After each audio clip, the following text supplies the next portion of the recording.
آمدم که سر نهم، عشق تو را به سر برم. ور تو بگویی که نی شکنم شکر برم.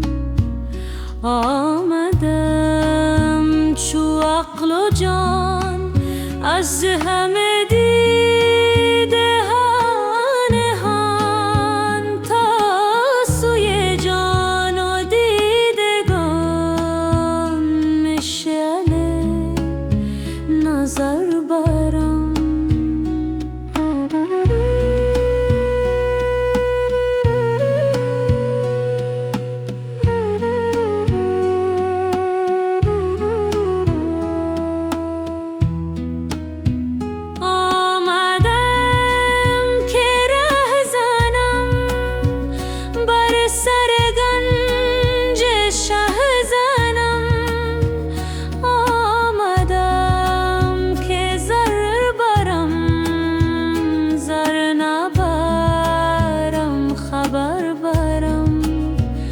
گر بشکند دل مرا، جان بدهم به دل شکن. گرز سرم کله برد، من ز میان کمر برم.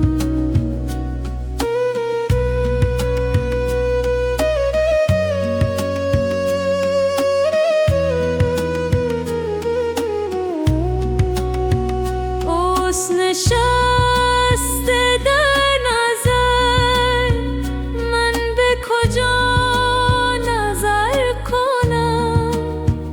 اوست گرفته شهر دل، من به کجا سفر برم؟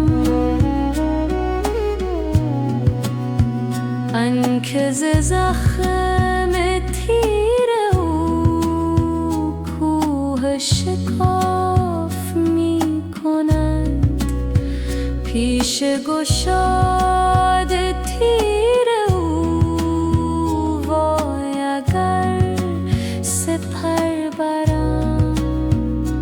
گفتم آفتاب را گر ببری تو، تاب خود تاب تو را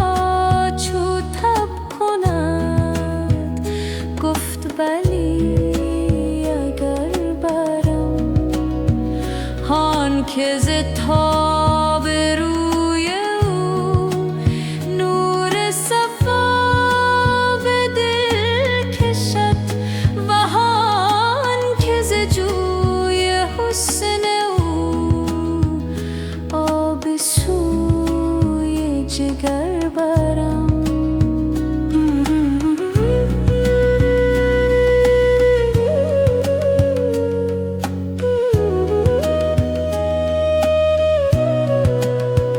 در هوس خیال او همچو خیال گشتم، و از سر رشک نام او نام رخ قمر برم. این غزلم جواب آن باده که داشت پیش من، گفت بخور نمیخوری پیش کسی دگر.